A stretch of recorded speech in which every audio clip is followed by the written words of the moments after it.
Hello, ladies and gentlemen. It's Tuesday, January 10th, 2012, and this is Day 9 Daily number 398, where we learn to be a better gamer. I am not in the best mental state. In fact, this is attempt number 2 to start the daily, because on the last attempt I called it January 10th, 2010, and then proceeded to try to talk about how tired I was, and as I went to interact with the chat, everyone was laughing at me. And right now, everyone is laughing at me. Great. This is perfect. We're on the good footing because the live viewers know a little bit about what's up. You at home, archive viewer, you might not know. Let me tell you. I can't focus at all today. I cannot keep my thoughts together at all. And a lot of people love to do the speculation train, did day 9 get high? This is actually a problem where I've never ever smoked pot in my life. I don't even know what it smells like, but for some reason people love to say that things smell like pot, and I just don't know. It's always so terrible when someone's, oh, do you catch that smell? And it smells like burning, I guess.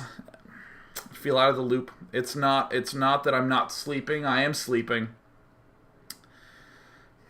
I'm sure there's a third thing that would make this list feel complete. But the important thing is that it's none of those things. It's exercise. Because I'm an idiot. I have been running, right? Because the New Year's happened. Little day 9 huffing and puffing, trying to slim his face down, even though his hair is poofy and spherical. Been trying to do that. And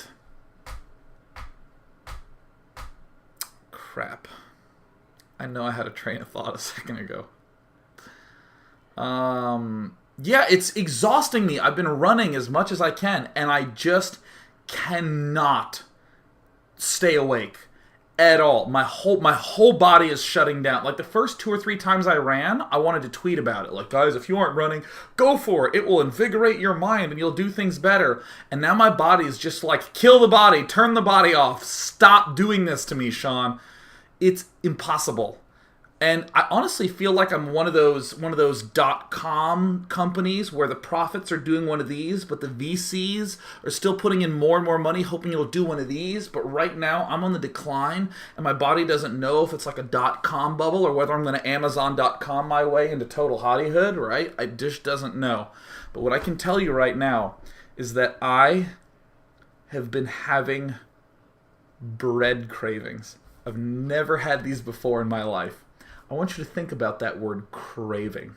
Crave has this connotation of sin with it, doesn't it?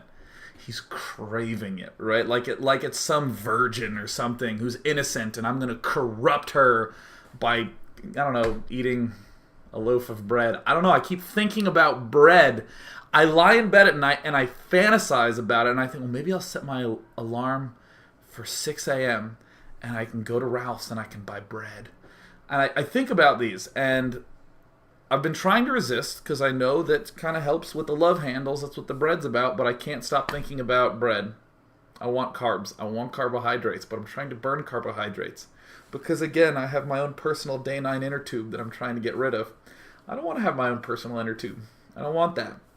It's almost like if I went to, Magic Mountain here in LA, and if we're on a scary ride, the person next to me would be like, grab onto my love handle because it's shapely enough that it does in fact form a handle. She can sort of grab onto that. It's like one of those bars that's in the handicap stall in the bathroom. You can just grab onto it, in case you have trouble getting up or down, except that could be my flab. That's why I shouldn't eat the bread. And as a result, this has affected the daily. This has caused me to be incapable of stringing together a clear, what I call a vector, right? A clear through line. Like, this is what the daily's about, but I know a couple of things that I want to talk about anyways. So what I first want to do is talk about the modern feel of Protoss versus Zerg. The modern feel of PvZ, I think, is what I want to do. So let's go ahead and begin with a game of Hero versus Bandai Zenith. Yes! Yes, and thanks to Kenneget for hooking me up with this game. Alright, cool. Now, I want to talk a little bit about the PvZ style of old. PvZ style of old used to be about muscle. Is the sound on? Yeah, it was on. I'm good. I'm on top of the game today. The PvZ style of old... No, let me actually back up. Okay, I'm going to stop. Let me tell you what I think that this daily is going to be about. I'm going to be talking a little bit about the modern Protoss versus Zerg style, which is a lot about being fast and aggressive, and less about being big and muscular. And it's about kind of how Zerg wants to defend it. But the a sort of compositional theme I want to throw in here is thinking about Zealot Archon. See what I mean about having like 10 thoughts at once? Fuck it. Fuck it. Fuck it. Fuck it. Let's do it. Alright. So the PvZ styles of old were built around muscle. Getting 2 bases and then starting Colossus production early and doing a really big Colossus push. Or doing early expand and then 6 warp gate all-in aggression. And all the developments that branched off PvZ began with a little bit of harass into muscle, right? Something like, let me do a Stalker Sentry push and then back off and build a whole ridiculous ton of Colossi and then move out again. Or I'm going to build 1 Stargate and then I'm going to expand and get up a huge amount of stuff and then kill you at that. And by the way, I did do... I'm not going to tell you that yet. All right. I take back that pan over to me. Alright, so let's go ahead and pick it up, because we're going to watch Liquid Hero reveal some of the modern Protoss vs. Zerg, which is less about getting a big-ass army out to hurt the Zergy, and more about getting a very fast, cute mixture and hitting him with what I'm just going to call a combo attack. I don't know if that's what it should be called, but that's what I'm going to call it, because I've been thinking about going to Wednesday night fights out here in LA.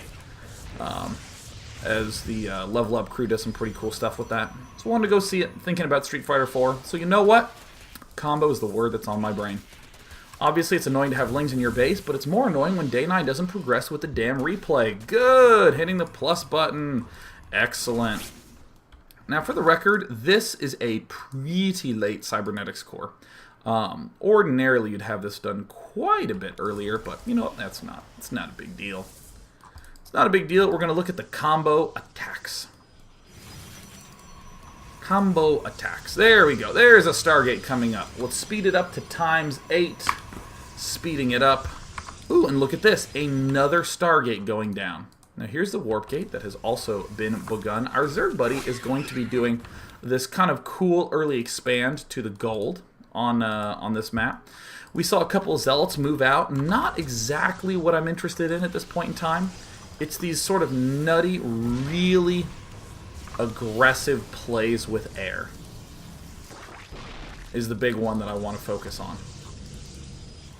3 Void Rays coming out wicked fast. So suddenly Bandai Zenith has to build a bunch of Spore Crawlers. He actually should probably even build some in the main. Yep, there they are. He's getting himself Groove Spines at the Hydra Den. Notice that there are no Spore Crawlers here. Because also notice how bad it would be if the Void Rays attacked here. They would be surrounded.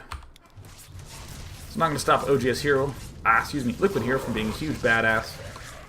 And in the meantime, we have a whole bunch of gateways spawning up right here. Because Liquid Hero is going to end up spawning some stuff from this side. Now, Zealots and Void Rays. I'm going to say those units again. Zealots and Void Rays. Hitting from all sides. Void Rays from this side. Zealots from this side. Sometimes you can do things like build a pylon here and warp Zealots in here. Zealots and Void Rays. Zealots and Void Rays. And as I speed things up, notice how Zealots and Void Rays are not quite going to be the focus at all of what Liquid Hero is going to be doing for the remainder of the game. He's a huge badass and can do force fields like this! And that's great. But the important thing is that he was very aggressive to the Zerg. What did he buy in that time? He got to get +1 up. He got to build additional probes. He got to start his plus armor. He got to get Colossus tech. Basically, pretty much done. And he's about getting ready to start a 3rd. But one of the most important things is, hey, we got him to build Hydras. Hydras are bad at attacking, as shown by Exhibit A. The instant it turns out that we shouldn't be attacking with Hydras, we're probably going to lose all those Hydras. Cool. Unfortunately, our Zerg player does have this goal expansion, and it turns into a pretty cool game from there, but I'm not going to show it to you. I want to hurl a lot of early Zerg vs. Protoss games at you in rapid succession. Let me show one that I showed quite a while ago. Where is it? It's actually did a daily on this one. It was the Zenio Wera daily, where he's up against Wulong Storm. We're gonna blast through this because it's the opening that's really important before we get to the focus game of the day. Zenio Wera, Wulong Storm. I want to show you these in ultra rapid succession. And again, we're going to see a lot earlier of a cybernetics core in this game. But one of the reasons that players have steered clear from this muscular style in the matchup, and boom, there's a cybernetics core getting started so much earlier. And look at that. Oh, boom, a full 15 seconds earlier. Yeah, all right. Ends up being pretty important, as we're going to see in this game. The reason players have steered clear from this really aggressive, or excuse me, really passive muscular style is all the attacks that are very good against Zerg happen right before these buildings can get up, right before the Roach Warren can really get into action, right before a lot of Hydralisks can get into action. It's not, damn, I want to try that again. The reason players have stopped doing these big muscular styles is that whenever you end up moving out, Zergs nowadays are so good at macroing, they just have a ton of Hydra Roach Corruptor. Their max in Protoss is at 120. It's so hard to keep up with that. And Zerg essentially gets to do whatever he wants. Note this. This is the same thing that we noted beforehand. The same thing that we noted beforehand when we looked at this game, that Zenio got a pretty darn fast Roach Warren. He hasn't gotten Hive yet. His third is just done. Excuse me, he hasn't gotten Lair yet. His third is just done. But he is suddenly dealing with this Zealot Warpin. And if you look at the unit tab, no Roaches have been produced yet. He's trying to produce a Spore Crawler to deal with some sort of air threat, and suddenly Zealots are morphing in 4 at a time. Zerglings arrive, but the Zealots already have a +1 speed upgrade. Yeesh. Very, very yuck.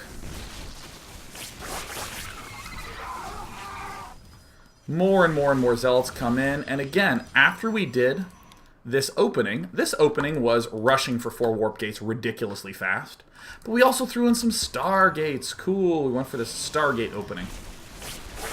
And so right now, as Zenio, our Zerg buddy, finally manages to keep that expansion alive, voila, Void Rays arrive right on point. And everything is looking cool and merry because we have just killed off our Zerg opponent's third base. Excellent. Now, let's see, we've been going for about 15 minutes. I want to show one last game and just begin to touch on some of what makes dKiLLeR good in the focus replay of the day. Again, we're going to bounce around to like a bunch of different games. It's totally fine. Totally fine because I cannot find my focus today at all. Well, actually, you know what? I want to talk a little bit about what's going on opening-wise specifically. In that first game, we saw this cool mix of Zealots and Void Rays into units that were not Zealots and Void Rays. In the second game, we saw another way to go Zealots and Void Rays.